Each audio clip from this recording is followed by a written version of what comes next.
수요 예배에 나오신 모든 성도님들 환영하고 축복합니다. 특별히 또 오늘 우리 김하승 장로님 또 이렇게 함께 같이 자리하시면서 예배드리는데 얼마나 감사한지 모르겠습니다. 우리 장로님 더욱더 건강하시고 또 주가 주시는 은혜 가운데 머무시기를 주님 이름으로 축복합니다. 우리 함께 같이 묵도하심으로 수요 예배 드리도록 하겠습니다. 함께 같이 묵도하시겠습니다. 하나님은 우리의 피난처시요 힘이시니 환난 중에 만날 큰 도움이시라. 그러므로 땅이 변하든지 산이 흔들려 바다 가운데 빠지든지 바닷물이 솟아나고 뛰놀든지 그것이 넘침으로 산이 흔들릴지라도 우리는 두려워하지 아니하리로다. 아멘. 하나님 아버지, 우리의 일상의 분주한 삶 가운데서 하나님께서 우리를 붙들어 주시고 또 우리를 지켜주시고 보호하여 주셔서 우리가 하나님의 또 돌보심 가운데 거하게 하여 주시고 또 수요 예배를 맞이하여서 이렇게 귀한 성도님들 함께 나와 주님을 예배할 수 있도록 인도하여 주시니 감사를 드립니다. 하나님, 우리의 모든 부담감들 또 두려운 마음들 염려와 근심을 다 주님 앞에 내려놓고 오직 주님을 바라봄으로 주가 주시는 참된 위로와 평안을 누릴 수 있도록 인도하여 주옵소서. 주의 말씀을 통하여서 우리의 심령을 다시 한번 능력으로 더하여 주셔서 우리 모두가 힘을 얻고 또 주님의 영광을 위해서 나아가는 저희들 될 수 있도록 오늘 예배 가운데 임하시고 역사하여 주옵소서. 우리 주 예수 그리스도의 이름으로 기도드립니다. 아멘. 할렐루야. 주님께서 우리와 함께 하심을 믿습니다. 우리의 상황과 환경이 때로는 우리를 두렵게 한다라고 할지라도 우리와 함께 하시고 우리를 붙드시는 주님만을 바라보며 찬양하며 나아가도록 하겠습니다.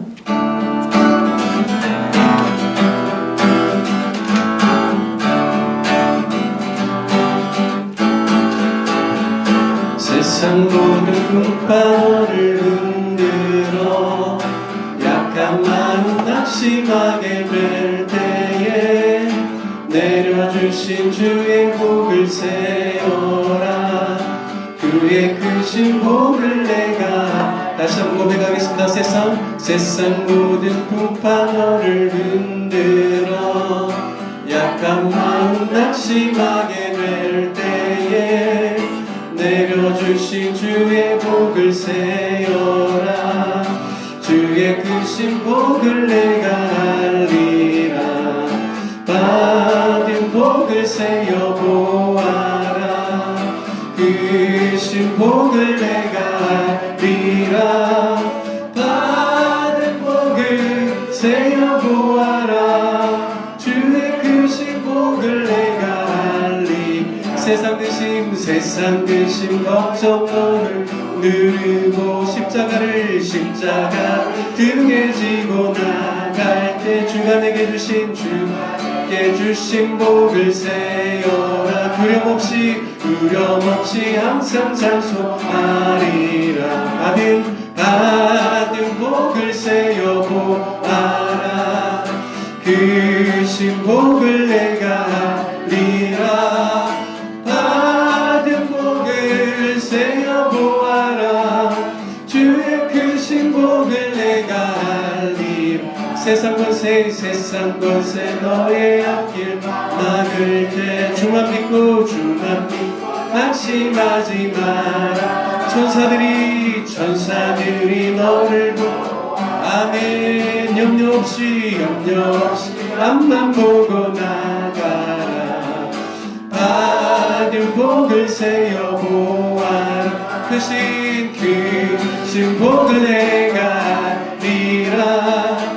받은 복을 세어 보아라. 주의 크신 복을 내가 다시 청탁하겠습니다. 세상 모든 풍파 너를 힘들 약한 마음 낙심하게 될 때에 내려주신 주의 복을 세어라. 주의 크신 복을 내가 2절합니다. 세상 근심 걱정 너를 누르고 십자가를 등에 지고 나갈 때 주가 내게 주신 복을 세 두려움없이 항상 찬송하리라. 복을 세요 보아라 그 신복을 내가 하리라.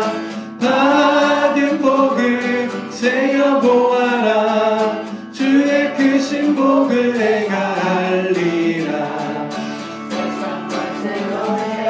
막을 때 주만 믿고 낙심하지 마라. 천사들이 너를 보호하리니 염려 없이 앞만 보고 나가라. 받은 복을 세요 보아라 그 신복을 내가 알리라. 받은 복을 세요 보아라 주의 그 신복을 내가 알리라. 아멘. 우리 옆 사람에게 세상 모든 풍파가 흔들어도 주께서 지키십니다. 우리 그렇게 한번 내가 보내보겠습니다. 세상 풍파가 흔들어도 주께서 우리를 지키십니다. 아멘. 우리 함께같이 주와 같이 길 가는 함께 찬양하겠습니다. 주와 같이 길 가는 것 즐거운 일 아닌가. 우리 주님 걸어가신 발자취를 밟게 한 걸음 한 걸음 한 걸음 주 예수와 함께 날마다 우리 걸어 어린아이같이 우리 미련하고 약한 주의 손에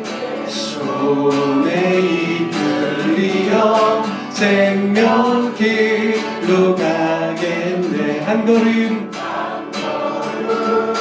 한 걸음 주 예수와 함께 날마다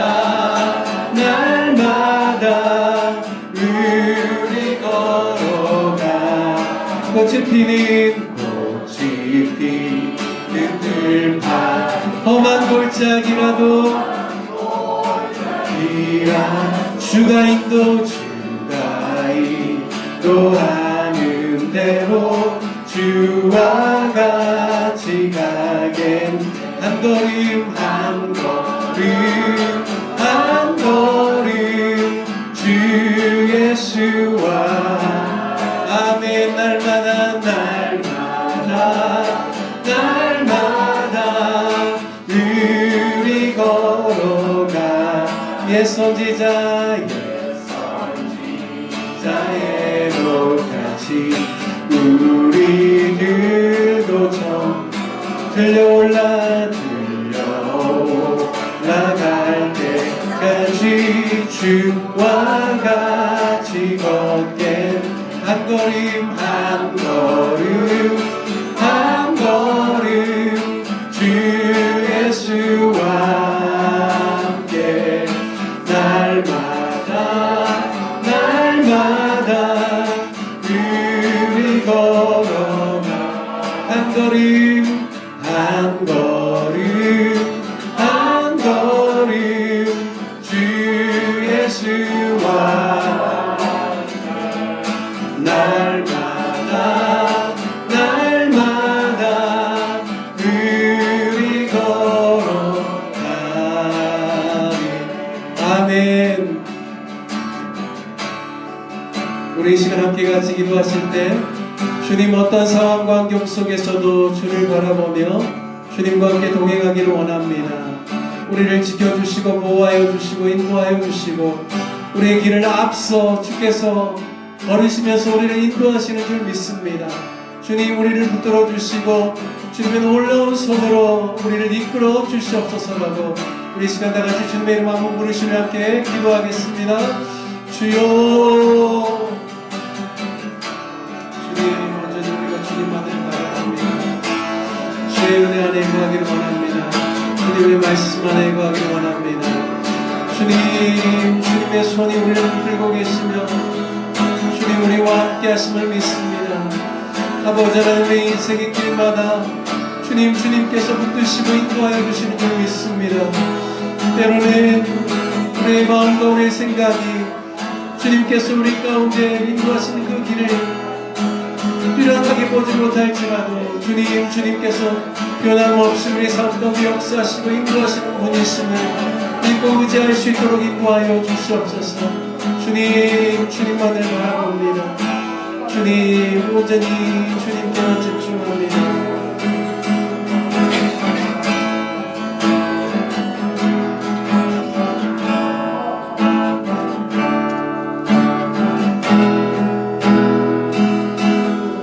내가 누려왔던 모든 것들이, 내가 지나왔던 모든 시간이, 내가 걸어왔던 모든 순간이 당연한 것 아니라 은혜였어. 다시 한번 고백하겠습니다. 내가 누려왔던 모든 것들이, 내가 지나왔던 모든 시간이, 내가 걸어왔던 모든 순간이 당연한 것 아니라 은혜였어. 아침 해가 뜨고 저녁에 노을, 봄의 꽃향기와 가을의 열, 변하는 계절의 모든 순간이 당연한 것 아니라 은혜였어. 아멘. 모든 것이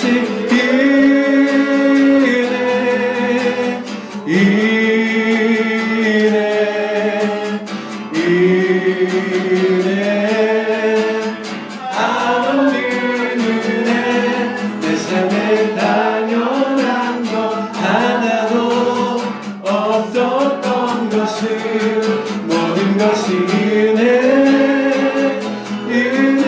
은혜였소.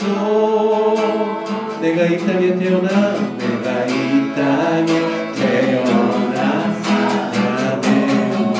어린아이 시절과 지금까지 숨을 쉬며 살며 꿈을 꾸는 삶,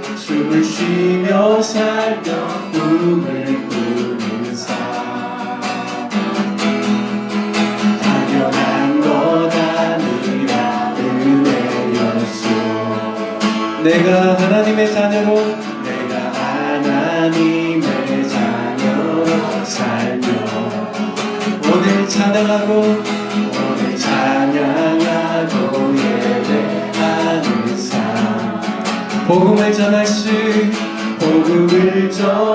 수 있는 축복이 당연한 것 아니라 은혜였어. 모든 것이 은혜였소.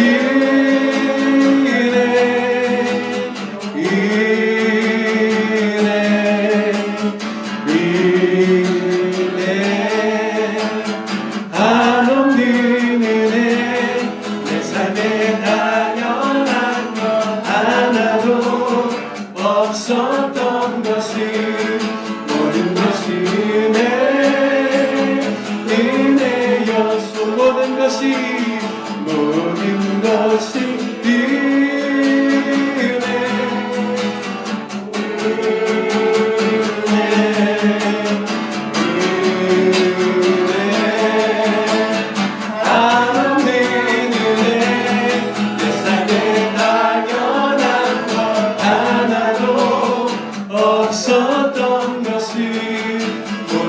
것이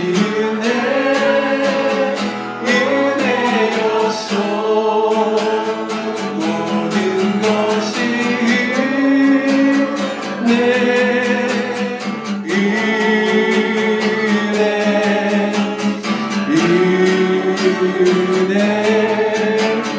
아름드는 은혜. 내 삶에 당연한 것 하나도 없었던 것은 모든 것이 은혜였소. 아멘. 주님께 영광의 박수 올려드리겠습니다. 아멘.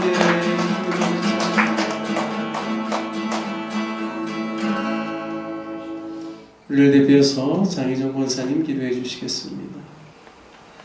전능하신 하나님 아버지, 지난 3일 동안도 저희를 지켜주시고 이 거룩한 예배의 자리로 불러주심에 감사와 찬양을 올려드립니다. 아멘. 주님, 저희는 지난 3일도 하나님의 은혜 가운데 살아있음을 고백합니다. 하지만 우리의 연약함으로 인해 때로는 주님의 뜻을 온전히 따르지 않고 세상의 유혹과 우리의 욕심에 흔들린 모습이 있었음을 회개합니다.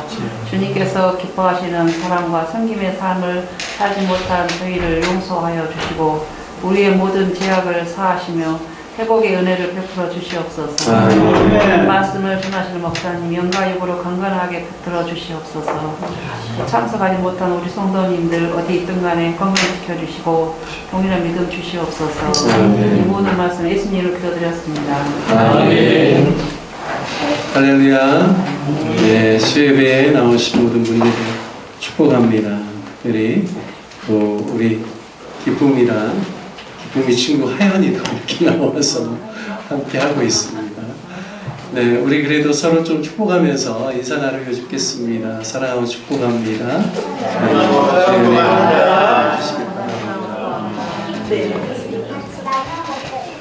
오늘 함께 같이 나누실 말씀 사도행전 3장 1절부터 26절입니다. 사도행전 3장 말씀 함께 같이 우리 교독하고 예수 이름의 능력이라는 제목으로 말씀을 나누겠습니다. 사도행전 3장 1절부터 26절까지 저와 여러분이 한 절씩 교독하도록 하겠습니다. 제9시 기도 시간에 베드로와 요한이 성전에 올라갈새 이는 성전에 들어가는 사람들에게 보라게 하여 날마다 이문이라는 성령문에 두는 자라. 그가 베드로와 요한이 성전에 들어가려 함을 보고 구걸하거늘 베드로와 요한과 더불어 중국하이르되 우리를 보라 하나니. 그가 그들에게서 무엇을 얻을까 하여 바라보거늘 베드로가 요한에게 이와 내게 없거니와 내게 있는 것을 내게 주노니 나는 예수 그리스도의 이름으로 일어나 가르라고. 오른손을 잡아 일으키니 발과 발목이 곧 힘을 얻고 이어서 걸으며 그들과 함께 성전으로 들어가면서 또 기도하고 기도하며 하나님을 찬송하니. 모든 백성이 그 걷는 것과 하나님을 찬송함을 보고 그가 원래 성전의 문에 앉아 보라던 사람인 줄 알고 그에게 일어난 일로 인하여 심히 놀랍게 여기며 놀라니라. 나은 사람이 베드로와 요한을 붙잡으니 모든 백성이 크게 놀라며 달려나아가 솔로몬의 행각이라 불리우는 행각에 모이거늘 베드로가 이것을 보고 백성에게 말하되 이스라엘 사람들아 이 일을 왜 놀랍게 여기느냐. 우리 개인의 권능과 능력으로 세상을 꺾게 한 것처럼 왜 우리를 주목하느냐. 아브라함과 이삭과 야곱의 하나님 곧 우리 조상의 하나님이 그의 종 예수를 영화롭게 하셨느니라. 너희가 그를 넘겨주고 빌라도가 놓아주기로 결의한 것을 너희가 그 앞에서 거부하였으니 너희가 거룩하고 의로운 일을 구하고 우리와 선한 사람을 놓아주기를 구하여 생명의 주를 죽였도다. 그러나 하나님이 죽은 자 가운데서 그를 살리셨으니 우리가 이 일의 증인이라. 그 일을 믿음으로 너희를 믿어 완전히 이 사람을 성하게 하였나니 예수로 말미암아 나 믿음이 너희 모든 사람 앞에서 이같이 완전히 나가게 하였느니라. 형제들아 너희가 알지 못하여서 그리하였으며 너희 관리들도 그리한 줄 아노라. 그러나 하나님이 모든 자신의 일을 통하여 자기의 그리스도께서 고난 받으실 일을 미리 알게 하신 것을 이와 같이 이루셨느니라. 그러므로 너희가 회개하고 돌이켜 죄 없이 함을 받으라. 이같이 하면 새롭게 되는 날이 주 앞으로부터 이를 것이요 또 주께서 너희를 위하여 예정하신 그리스도 곧 예수를 보내시니 하나님이 영원 전부터 거룩한 선지자들의 입을 통하여 말씀하신 바 만물을 회복하실 때까지는 하늘이 마땅히 그를 받아두리라. 모세가 말하되 주 하나님이 너희를 위하여 너희 형제 가운데서나 같은 선지자를 세울 것이니 너희가 무엇이든지 그의 모든 말을 들을 것이다. 누구든지 그 선지자의 말을 듣지 아니하는 자는 백성 중에서 멸망받으리라 하였고 또한 사무엘부터 이어 말한 모든 선지자도 이때를 가리켜 말하니라. 너희는 선지자들의 자손이요 또 하나님이 너희 조상과 더불어 세우신 언약의 자손이라. 아브라함에게 이르시기를 땅 위의 모든 족속이 너의 씨로 말미암아 복을 받으리라 하셨으니 하나님이 그 종을 세워 복 주시려고 너희에게 먼저 보내사 너희로 하여금 돌이켜 각각 그 악함을 버리게 하셨느니라. 아멘. 오늘 말씀의 제목을 예수 이름의 능력이라고 이렇게 제목을 붙여보았습니다. 여러분 인생을 살아가면서 지금까지 살아오시면서 예수 그리스도의 이름에 능력이 있다라는 사실을 좀 이렇게 확 와닿거나 경험한 적이 있으신지 모르겠어요. 아마 있을 겁니다, 다들. 저는 예수님의 이름에 능력이 있다라는 사실을 제가 언제 처음 알게 됐냐면 제가 대학교 4학년 때 예수전도단에서 예수제자 훈련학교 대학생들을 위한 그 훈련을 제가 받았습니다. 그런데 여름방학을 이용해서 저희 이제 훈련받는 학생들과 함께 수련회에 가서 저희가 함께 집중적으로 하나님의 말씀을 공부하는 시간들이 있었거든요. 그런데 이제 그 과정 속에 어떤 게 있냐면 우리의 그 내적 치유를 위해서 우리가 지금까지 살아오면서 우리에게 상처를 주었던 사람들에 대해서 용서하는 그러한 시간들이 있습니다. 우리가 누군가를 용서하지 못하고 응어리를 가지고 살아가면 굉장히 그것이 우리의 삶을 괴롭게 합니다. 예를 들어 내가 미워하고 싫어하고 원수와 같이 여기는 그 사람이 혹시 그 사람의 모양하고 비슷한 사람이 내 주변에 나타나면 왠지 거부감을 느끼고 그 사람과 편안하게 대화나 관계를 맺지 못하는 그런 양상들을 보게 됩니다. 그 용서하지 않은 마음은요, 그와 같이 삶에 여러 가지 불편을 끼칠 뿐만 아니라 근본적으로 하나님과의 관계 안에서도 그 용서하지 못하는 마음 때문에 하나님을 더 깊이 이해하고 하나님을 알아가는데 굉장히 장애가 됩니다. 그래서 반드시 용서하는 것은 너무나 중요한데요. 이 용서는 우리가 일반적으로 생각할 때 상대방을 위해서 하는 것처럼 그렇게 생각할 수 있는데요. 진정한 용서는 상대방을 위해서가 아니라 자기 자신을 위해서 용서를 해야 됩니다. 왜냐하면 상대방이 내가 용서할 때 그것을 받든지 안 받든지 또 내가 용서를 해줬는데 그 사람의 삶에 문제가 개선이 되든지 개선이 되지 않든지 일단 나의 할도리인 내가 용서를 하게 되면 내가 가지고 있었던 응어리와 묶임이 풀어지는 것이죠. 그리고 그 용서하는 마음으로 인하여서 우리가 하나님을 더 깊이 알아가게 됩니다. 예수님께서 우리에게 주기도문을 가르쳐 주실 때도 어떻게 기도하라고 하시죠?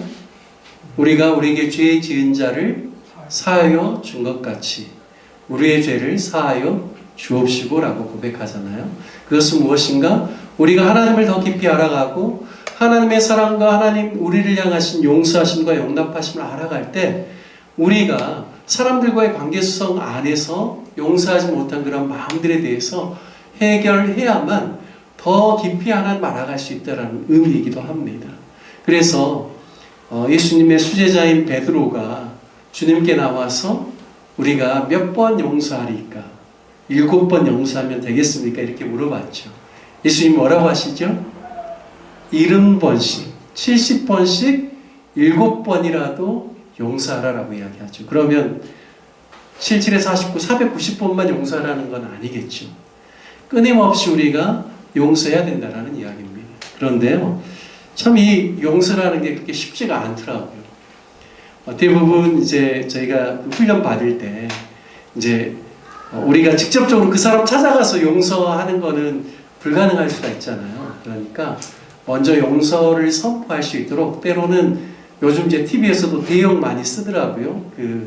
부부간에 어려운 일이 있을 때 이혼 숙력회 부부에 가면 보니까 대역을 통해서 자기가 제3자의 입장에서 느껴보고 또 본인이 또 용서도 하고 잘못했다고 시인도 하게끔 그렇게 도와주더라고요. 그런데 그런 거를 제가 99년도에 받았으니까 한 25, 6년 전에 그 예수제자 훈련학교라는 훈련 안에서 그런 걸 하게 했어요. 그러니까 대체적으로 그러한 용서를 잘하는 사람들은 쉽게 합니다. 그런데요, 어떤 사람은 용서가 너무 어려운 거예요. 왜냐하면 어렸을 때부터 그 상처가 너무 컸기 때문에 그것을 한 번도 내가 용서해야 되겠다는 마음을 먹어본 적도 없고, 또 그것이 굉장한 삶의 응어리가 되어가지고 용서의 용자도 꺼내기 싫어하는 그런 사람들도 있더라고요. 그런데 그분들이 자신의 힘과 의지를 가지고 막 용서를 해보려고 하나님께 기도하면서 몸부림쳐도 안 되는 거예요. 그런데 주변에 있는 형제들이 함께 가서요, 그분을 위해서 기도할 때 예수 그리스도의 이름으로 용서한다라고 고백해 보아라. 주변에서 막 기도하면서 도와줘요. 그러면 그분이 자신의 힘과 자신의 그 의지로 그 기도를 통하여서 용서를 자기가 선포하려고 할 때는 안 됐는데, 내가 나사렛 예수 그리스도의 이름으로 명하노니 라고 하면서 자신이 그 용서하지 못하는 마음을 가지고 응어리지게 원수 맺는 마음으로 살았던 것에 대해서 그 악한 영이 자기에게 그러한 부분들에 있어서 올무처럼 그렇게 했던 것들에 대해서 본인이 깨닫고 예수의 이름으로 그걸 대적하고 제가 예수님의 이름으로 누구를 용서합니다 라고 고백하는 것을 보게 됐습니다. 정말 그 예수님의 이름을 힘들게 예수 이름 이렇게 아주 한자 한자씩 또박또박 하면서 하는데요, 결국에는 예수님의 이름으로 용서를 선포할 때 얼마나 울고 얼마나 또 그 응어리졌던 것들이 풀어지는지, 제가 한 것은 아니지만 주변에 있는 형제가 그렇게 하는 것을 보면서 이게 사람의 이름과 사람의 힘으로는 안 되는 일이 예수 그리스도의 이름을 붙잡고 하면 되는구나, 예수 그리스도의 이름에 권세와 능력이 있구나라는 것을 그때 참 뼈저리게 알았던 것 같습니다. 그러면서 그 다음부터는 예수의 이름을 선포하는 것이 얼마나 큰 힘이고 능력인지를 깨닫고 복음을 전할 때도, 기도를 해줄 때도, 또 권면을 할 때도 늘 예수 그리스도의 이름을 통하여서 하고자 하는 그런 마음을 먹게 되었던 것 같습니다. 여러분, 우리가 인생을 살아가면서 예수 그리스도의 이름에 능력이 있다는 사실을 우리는 각자 다양한 체험을 통하여서 알고 있을 것입니다. 어떤 사람은 기도를 통하여서 치유받은 그러한 경험이 있을 수도 있고, 예수 그리스도의 이름으로 삶의 문제가 해결되지 않았는데 예수 그리스도의 이름으로 기도하고 선포할 때 그 문제가 해결되고 풀어지는 것들을 또 경험한 분들도 있을 수 있습니다. 오늘 우리가 읽은 사도행전 3장 말씀은요, 예수 그리스도의 이름에 얼마나 큰 능력과 권세가 있는지를 오늘 우리에게 보여주시는 말씀입니다. 사도들이 이제 오순절 성령 강림을 통하여서 성령의 충만함을 입고 그들이 성전에 나가서 복음을 전하고 또 하나님을 예비하기 위해서 성전에 올라갈 때 오늘 한 사람을 만나는 그런 이야기가 기록되어져 있습니다. 오늘 3장 1절부터 쭉 3절 이렇게 보면요, 미문이라는 곳, 성전의 여러 문들 중에 미문이라는 곳으로 이제 사도 베드로와 요한이 들어가려고 할 때 성전 그 미문에서 구걸하는 한 사람을 만나게 됩니다. 이 사람은요, 뒤에 4장 말씀에 보면 나이가 한 40여 세 되었다라고 이야기를 하고 있습니다. 그런데 이 사람을 설명할 때 어떻게 설명하는가? 이 사람은 태어나면서부터 장애를 입은, 지체장애를 입어서 일어서지 못하고 앉아만 있어야 되는 그러한 사람이라고 설명을 해주고 있습니다. 그리고 언제인지는 모르지만 이 사람이 달리 생계를 이어갈 수 있는 다른 방법이 없기 때문에 누군가가 성전 미문에 이 사람을 놓아주는 것이죠. 그러면 거기에서 구걸하는 것을 통하여서 사람들에게 받은 것을 통하여서 생계를 유지하고 살아가는 그런 딱한 사람입니다. 그런데요, 오늘 본문 말씀에 보면 3절, 그가 베드로와 요한이 성전에 들어가려 함을 보고 구걸하거늘. 이것은 늘 일상에 늘 그가 해왔던 행동입니다. 자, 그런데요, 4절 말씀에 보면 베드로가 요한과 더불어 어떻게 따로 나옵니까? 주목하여 이르되 우리를 보라, 이렇게 이야기합니다. 여러분, 이 주목하여라는 단어가 저는 참 이렇게 마음에 많이 다가오더라고요. 역사의 시작이 어디에서부터 일어나는가? 어떠한 사람을 관심을 가지고 지켜보는 데서부터, 주목하여 보는 데서부터 하나님의 역사가 시작된다라는 사실을 깨닫게 됩니다. 그러니까 우리가 일상의 만남, 교회에서의 만남이 있을 수 있는데요, 우리가 사람에 대한 관심을 갖지 않고 지나쳐 가버리면 하나님의 어떠한 역사도 일어나지 않죠. 그런데요, 우리가 관심을 갖고 그냥 지나쳐갈 수 있는 상황 가운데서 사람에 대한 관심을 가지고 그 사람을 주목하여 보고 관심을 기울이고 그 사람에게 나아갈 때 하나님의 역사가 일어난다는 것입니다. 여러분, 교회 안에서 많은 사람, 물론 적은 사람일 수도 있지만 모든 사람들을 우리가 다 관심을 가지면 너무 좋겠지만 그렇게 안 된다라고 할지라도요, 하나님께서 우리 마음에 뭔가 조금이라도 감동을 주시거나 나로 하여금 관심을 갖게 하는 사람들이 있다라면 우리가 계속해서 주님의 마음으로 그 사람을 보고 내가 그 사람에 대해서 어떤 마음을 가지고 도와야 될지에 대한 그러한 마음의 생각을 갖는 것이 참 중요하다라는 그러한 깨달음을 얻습니다. 제가 이렇게 목회 사역을 할 때도요, 이렇게 돌아보면 사람들이 주목하지 않고 관심하지 않고 관심 외에 있던 사람들을 목회자가 특별한 관심을 가지고 대해줄 때 그 사람의 삶 가운데 많은 변화들이 일어나는 것을 참 많이 경험합니다. 참 감사한 것은 제가 아마 한 몇 달이 안 된 것 같아요. 몇 달이 안 됐는데 제가 취임 예배 드릴 때쯤인 것 같으니까요. 아마 작년 연말이었던 것 같아요. 한 통에 제가 이제 문자를 받았어요. 톡을. 무슨 말이었냐면, 내용이었냐면, 목사님, 제가 취임 예배 축하해드리고 싶은데 가지는 못합니다 라고 하면서, 하지만 기쁜 소식이 있습니다 라고 그 소식을 전해주는 거예요. 그게 뭐냐면 남편을 전도하려고 했었는데 잘 안 됐거든요. 10년 만에, 거의 한 10년 만에 남편분이 이제 교회에 처음 나와서 등록하고 예배 드리게 되는 내용이에요. 그 내용이 즉슨 무엇이냐면, 이제 제가 전에 있었던 교회는 큰 교회다 보니까 숫자가 많다 보니까 어떤 사람들이 있냐면 자신이 등록하지 않고 예배만 드리려고 하는 분들이 계셔요. 그러니까 아무도 모르게 그냥 예배만 드리고 예배 끝나면 바로 가시려고 하는 분들이 이제 큰 교회에는 좀 있는 경향이 있습니다. 그런데 목회자는 성도에 대한 관심을 가지고 정말 올바른 신앙생활, 아름다운 신앙이 성장하려면 반드시 무엇이 필요하냐면 교회 안에서 성도의 교제가 필요하거든요. 그러니까 이제 저희는 그런 분들을 보게 되면 권면을 하죠. 그분이 사는 가까운 그러한 구역에 속할 수 있도록요. 마침 그분이 사는 데가 제가 담당하는 교구예요. 그래서 그리고 직장 생활을 하시는 분이기 때문에 제가 그분을 직장 구역에 이렇게 연결을 해드렸어요. 그런데 그분의 남편분이 얼마나 좋으신 분이시냐면 본인은 교회 안 나오시는데 아내 되시는 분을 차로 픽업해 주셔요. 그리고 아내가 끝날 때까지 기다리시기까지 해요. 근데 이제 어느 순간 따님이 교회에 이제 같이 나오게 되면서 남편분이 이제 픽업해 주신다는 걸 이제 잠시 중단을 했어요. 근데 따님하고 같이 나오니까 저는 너무 좋죠. 그리고 그분이 그 직장 구역에 속해 있어가지고 이제 함께 같이 열심히 신앙생활을 하고 교회 안에서도 잘 정착을 하신 분이세요. 그런데 저한테 문자를 보내주신 분은 당사자가 아니라 그분의 구역장, 제가 연결해드렸던 그 구역장님이세요. 이제 그분이 또 저와 함께 전도폭발 훈련할 때도 오랫동안 함께 섬겼기 때문에 잘 아는 분이시거든요. 근데 그분이 그 소식을 전하는 거예요. 목사님 그렇게 관심 가지시고 그렇게 격려하고 함께 같이 우리 구역에서도 같이 기도했었는데 목사님, 그분 남편분이 교회에 나오게 되었고 등록하게 됐어요.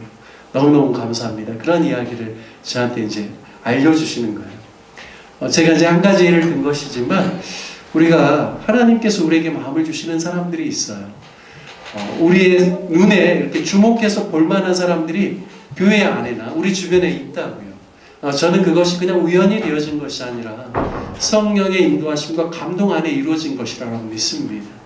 그래서 하나님께서 우리에게 그러한 마음을 주실 때 우리가 주목하여서 베드로와 요한이 본 것처럼 사람에 대한 관심을 가지고 우리가 보고 또 그 사람을 대하기 시작할 때 하나님의 역사가 시작된다라는 겁니다.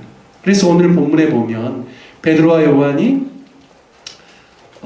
주목하여 그를 보면서 이르기를 우리를 보라라고 이야기를 합니다. 자, 그리고요 5절에 보니까 그의 관심은 어디에 있어요? 5절에 보니까 무엇을 얻을까 바라보고. 당연하겠죠. 그는 성전 미문의 손을 구걸하는 사람이기 때문에 사람들로부터 돈이나 안 그러면 물건이나 어떠한 본인의 삶에 유익이 되는 만한 것들을 받은 사람이기 때문에 무엇을 줄까 하고 이렇게 보는 것이겠죠. 자, 그런데요 6절 말씀에 보면 베드로가 말합니다. 우리가 너무나 잘 아는 말씀이죠. 한번 같이 읽어볼까요? 함께 읽겠습니다.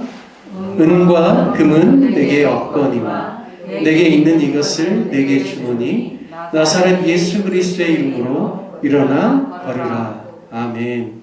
자, 그리고 7절과 8절 말씀도 함께 읽겠습니다. 오른손을 잡아 일으키니 발과 발목이 곧 힘을 얻고 뛰어서서 걸으며 그들과 함께 성전으로 들어가면서 걷기도 하고 뛰기도 하며 하나님을 찬송하니. 아멘. 자, 여기 보면 베드로가 은과 금은 내게 없거니와 내게 있는 것으로 내게 주노니 나사렛 예수의 이름으로 일어나 걸으라 말씀합니다. 현실에서 가장 필요한 것은 먹고 사는 문제이겠죠. 그런데요, 베드로의 접근은 내가 몇 푼 돈이나, 물론 본인이 정말 은과 금을 가지고 있지 않기 때문에 이렇게 말할 수도 있지만 은과 금이 여기 포인트가 아니라 뭐가 포인트예요? 예수 그리스도의 이름으로 일어나 걸으라. 내가 너에게 준다라고 할 때 그게 무엇이에요? 예수 그리스도. 그분의 이름으로 내가 너에게 준다라고 이야기를 합니다.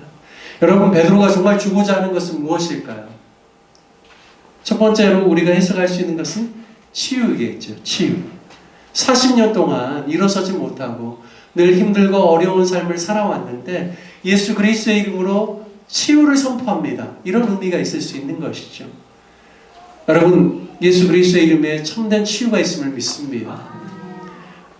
정말 우리가 이제 의료가 발달해서 아프면 기도하지 않고 병원으로 가는 그런 예들도 있죠. 하지만 정말 치료의 은혜, 치유의 은혜는 하나님께 있는 줄 믿습니다. 그래서 우리가 먼저 병원 찾기 전에 먼저 기도를 해야 되겠죠. 기도하고 찾아야 되는데 의사 선생님들도 그런 고백하셔요. 본인이 진료하고 수술도 보고 약처방도 하지만 내가 꼬맨 곳에 살이 아물게 하는 능력은 누구에게 있다고요? 의사 선생님에게 있는 것이 아니라 하나님께 있는 것이죠. 그래서 정말 예수 그리스도의 이름에 치료의 능력이 있습니다. 그래서 그 발목에서 잡아 일으키니까 힘이 생기고 일어나서 걷기도 하고 뛰기도 했다라고 이렇게 나옵니다. 그러니까 예수 그리스도의 이름에 치료의 능력이 있죠. 그것은 몸뿐만 아니라 우리의 정신이나 육체나 모든 부분에 있어서 다 주님께서 우리를 치료하실 수 있습니다. 그런데요, 제가 베드로가 예수 그리스도의 이름을 이야기할 때는 단순히 육체적인 치료만을 생각했을까? 그것보다 더 중요한 게 있죠. 그게 무엇일까요? 그것은 바로 구원입니다. 영적인 구원이에요. 단순히 육체의 질병에서부터 노임을 받는 그러한 구원이 아니라 정말 영혼이 그리스도 안에서 회복되어지고 참 영생을 얻는, 그것이 베드로에게 있어서는 가장 큰 관심입니다. 여러분, 놀라운 것은 이 사람이요 40년 만에 일어났어요. 여러분, 구약의 율법에 의하면 이 사람이 성전 안으로 들어갈 수 있을까요? 들어갈 수 없어요. 선천적으로 어렸을 때부터 이 사람이 장애를 가지고 있었기 때문에 성전 안으로 들어갈 수 없다고요. 근데 오늘 본문에 보니까 이 사람이 치료함을 입고 걷고 뛰면서 어디로 들어갔습니까? 함께 같이 성전 안으로 들어가서 어떻게 했다고 나와 있습니까? 하나님을 찬송했다고 나와 있습니다. 저는 이것이 더 중요하다고 믿습니다. 여러분, 우리가 인생을 살아가면서 육체의 질병에서부터 치유함을 얻는 건 너무나 큰 기쁨이죠. 너무나 큰 감사죠. 그런데요, 그것보다 더 중요한 게 있다는 것이죠. 그것은 무엇인가? 우리의 영이 죽어있는 상태에서 예수 그리스도로 말미암아 우리가 구원을 입고 이 땅에서가 아니라 영원히 사는 영생의 삶을 우리가 얻게 되고 누리게 되는 것이 보다 더 우리 육체의 질병이 치유받는 것보다도 더 크고 본질적인 문제고 더 소중한 문제라는 것입니다. 여러분, 우리가 살아가면서요, 본질적인 문제를 위해서 기도하기보다는 겉에 부수적인 문제를 위해서 기도할 때가 더 많은 것 같아요. 그런데 오늘 이 말씀을 통하여서 우리가 깨달을 수 있는 것은 주님께서는 우리의 부수적인 문제들보다도 우리의 본질적인 문제를 해결해 주시기를 원한다라는 겁니다. 본질의 문제가 치유되고 회복되어지면 육체 조금 아파도요, 여러분, 그것 때문에 시험 들거나 낙심하거나 절망하지 않습니다. 왜냐하면 여러분, 우리에게 더 신령하고 완벽하고 완전한 몸이 기다리고 있기 때문입니다. 주님께서 강림하실 때 우리의 영뿐만 아니라 우리의 육체가 완전한 몸을 입게 되는 그런 영광의 날이 있기 때문입니다. 우리의 그 연약함은 본질적인 것보다도 부수적인 것에 더 집착한다라는 겁니다. 그런데 주님의 응답은 우리의 부수적인 문제들보다도 우리의 본질적인 문제를 더 해결해 주시길 원한다라는 것이죠. 제가 말씀을 준비하면서 저희 좀 딸을 생각하게 됐어요. 부모로서 자녀가 본질적으로 건강한 사회인이 되고 건강한 그리스도인이 될 수 있도록 도우려고 많이 애를 쓰죠. 그런데 당면한 문제에 대해서 우리는 더 많은 관심을 갖습니다. 제 둘째 딸이 중학교 때 좀 친구들 때문에 좀 방황을 좀 많이 했던 것 같아요. 중학교 때 저는 몰랐어요. 얘가 이제 고등학교 지나고 좀 더 철이 들고 또 자신의 여러 가지 어려움을 이야기해주는 시기에 이제 제가 알게 된 거죠. 저희는 이제 중학교 때 아이가 자기는 활동적이고 이래서 일반 고등학교 안 가고 특성화 고등학교 가가지고 자기는 고등학교 졸업하면 자기는 빨리 직장에 취업하고 싶다라는 그런 이야기를 했어요. 그래서 네가 적성이 그러면 그냥 특성화고 갈 수 있도록 우리가 그렇게 응원하고 기도해 줄게라고 하고 얘가 이제 특성화고를 간 거예요. 그러니까 이제 고등학교 진학했는데 코로나가 이제 온 거예요. 그러니까 아이가 특성화 고등학교는 실습도 많이 하고 새로운 것들도 많이 배워야 되는데 활동적인 애가 그냥 컴퓨터 앞에서 그냥 수업을 들어야 되는 거예요. 학교에도 많이 못 나가고 친구들하고 많이 어울리지도 못하고. 그래서 이제 저희가 코로나 기간에 아이 그래도 적성을 찾아줘야 되니까 이제 관심 있어 하는 뭐 미용 기술도 배우게끔 미용 학원에도 보내보고 또 제과나 제빵 이런 부분에도 관심을 가지니까 거기도 보내보기도 하고 또 어렸을 때 미술에 대한 소질도 있으니까 미술 학원도 좀 취미로 한번 해보라고 또 보내보기도 하고 그랬거든요. 그런데 근본적으로 이 문제가 해결이 안 되더라고요. 얘가 하는데 이게 뭐가 안 맞다라는 거예요. 그래서 이제 저희가 이제 기도하고 있었는데 정말 놀라운 것은 얘가 이제 고3 때 자신이 가지고 있었던 여러 가지 어려움이라든지 이런 것들도 솔직하게 이야기해주고 조금 이렇게 서로 이제 갈등도 생기고 부딪힘도 있었지만 대화를 통하여서 이제 딸을 좀 입장을 이해를 한 거예요. 그리고 저도 이제 목회자지만 제가 또 얼마나 또 완고하고 고집스러운 부분들이 있지 않습니까? 그래서 그런 것들 때문에 딸 아이가 힘들어하는 것도 이제 좀 알게 됐죠. 그러면서 계속 기도했어요. 하나님께 일을 어떻게 해야 될지. 근데 얘가 이제 고3 때 마음을 바꿨어요. 자기 대학 가야 되겠다라는 거예요. 대학 가고 싶다라는 거예요. 그래서 저희가 그 이야기 자체가 너무 신기했어요. 왜냐하면 중학교, 고등학교 때 너무 공부를 안 했거든요. 그냥 노는 거 좋아하고 활동적인 거 좋아하니까 그래 그러면 한번 해봐라 했는데 이제 신기하게도 얘는 이제 그냥 그 일반 4년제보다는 빨리 이렇게 기술적인 것들을 배울 수 있는 그런 이제 전문 대학교를 저희가 이제 시도를 했어요. 근데 여러 가지 이제 뭐 우여곡절이 있었지만 이제 지금 다니고 있는 대학에 얘가 입학하게 된 거예요.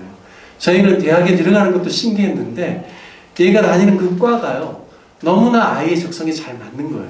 그리고 대학 올라가가지고 중고등학교 때 얘가 심각하게 공부하고 막 밤늦게까지 공부하고 이런 거 본 적이 없거든요. 근데 얘가 너무 열심히 잘하는 거예요. 그리고 인정도 받고 좋은 성적도 얻고 이러니까 그냥 우리 세 식구가 저하고 제 아내하고 큰애까지도 너무 신기하게 이제 얘를 보는 거예요. 그러면서 이제 아이가 신앙생활도 중고등학교 때 방황했지만 더 좋아지는 것을 보면서 아, 참 하나님의 은혜구나. 엄마 아빠가 보지 못하는 부분들을 하나님 보고 계시고 우리는 단순하게 아이가 지금 가지고 있는 여러 가지 당면한 현실적인 문제를 해결해 준다라고 생각을 하고 그것으로 접근하지만 하나님께서는 우리가 생각하는 것보다도 훨씬 더 근본적인 부분들을 터치하면서 아이가 자신감을 얻고 또 정말 하나님을 알아가는 일에도 아이가 열심을 낼 수 있도록 하나님께서 역사하시는구나라는 것을 경험하게 되었습니다. 여러분 오늘 이 40년간 장애인으로 힘들게 성전 미문에서 구걸하면서 이 지낸 사람의 본질적인 문제는 무엇일까요? 먹고 사는 문제를 해결할 수 있도록 물론 장애를 극복하는 것도 삶의 본질적인 문제를 해결할 수 있는 하나의 방안이겠죠. 여러분 그런데요. 그것보다 더 큰 것은 무엇인가? 영혼의 문제라는 것입니다. 그래서 그를 통하여서 그와 함께 같이 성전에 들어가서 베드로와 요한이 함께 같이 주님을 찬양하고 마음껏 주님을 예배하는 자리 가운데 이 사람이 나아갈 수 있도록 한 것이죠. 그런데요, 이 일은 결국에는 무엇으로 연결되냐면 그것을 본 수많은 사람들이 성전 민문에서 구걸하던 자가 이렇게 주님을 찬양하고 회복되어져서 주님을 그렇게 예배하는 모습을 본 많은 사람들이 그것을 기이하게 여기고 이것을 기점으로 베드로가 또 한 번 설교를 합니다. 유대인들에게 예수 그리스도를 너희가 죽였다라는 것을 이야기하는 것이죠. 빌라도는 예수님이 죄 없다라고 했지만 너희들이 바라바를 그 강도를 너희가 놓아주게 하고 너희가 예수님을 죽이게끔 했다라고 하면서 복음의 메시지를 전합니다. 그래서 사장으로 이어지는 것은 무엇이냐면 베드로의 그 설교를 듣고 결국에는 솔로몬 행각에 모였던 수많은 사람들이 또 한 번 복음 앞에 나오게 됩니다. 그래서 성령이 강림하는 그때는 3,000명이 주님께 돌아왔다고 나와 있는데요. 4장 초반부에 보면 남자의 수만 5,000명이 예수님을 믿게 되었다고 고백하고 있습니다. 결국에는 한 사람의 영혼 구원, 회심을 통하여서 그것이 수많은 사람들을 주님께 돌아오게 하는 영혼 구원의 촉매제가 됐다는 사실입니다. 저와 여러분이 인생을 살아가면서 주님 제가 고백하고 있고 기도하는 문제가 왜 해결되지 않습니까? 우리는 이러한 접근을 할 때가 많은데요. 하나님께서는 우리가 생각하는 것보다도 더 놀랍게 영혼의 문제, 구원의 문제를 본질적인 문제를 더 주님께서 관심을 가지시고 어떻게 하나님의 때에 그걸 통하여서 그 사람을 구원할 뿐만 아니라 그 사람을 통하여서 더 많은 생명의 열매가 맺어질 수 있게 할 것인지를 주님께서는 더 관심을 가지시고 주님의 역사를 진행하고 있다는 사실을 오늘 이 말씀을 통해서 깨닫게 되길 주님의 이름으로 축복합니다. 여러분들에서요 우리가 본질적인 부분에 대한 관심, 그 일에 대한 하나님의 역사에 대한 신뢰를 갖게 된다면 이 땅에 살아가는 동안 우리의 인생의 부수적인 문제에 대해서 우리가 그것으로 인하여서 낙심하거나 연연해하지 아니하고 하나님께서 근본적으로 우리의 삶을 돌보시고 하나님의 선하심을 나타내실 것이라는 믿음 가운데서 우리가 오늘 본문에 있는 말씀처럼 하나님을 찬송하게 되고 마음껏 주님의 구원을 노래하게 되는 그러한 귀한 역사가 저와 여러분의 삶 가운데 일어나게 될 줄로 믿습니다. 우리가 이 시간 받은 말씀 통하여서 기도할 때 하나님 우리의 삶 가운데 우리의 가정 가운데 또 우리 교회 가운데 주로부터 오는 치유가 임하게 하여 주옵시고 또 본질적인 우리 영혼의 문제를 주님 안에서 회복되어지고 또 하나님 안에서 이 문제가 해결되어지는 귀한 구원의 역사를 저와 또 우리 가족들과 우리 교회 안에서 누릴 수 있도록 인도해 주십시오라고 우리 시간 함께 같이 받은 말씀 기억하며 기도하고 난 다음에 제가 축도로 예배를 마치겠습니다. 함께 기도하겠습니다. 하나님 아버지, 주님의 은혜와 사랑을 감사합니다.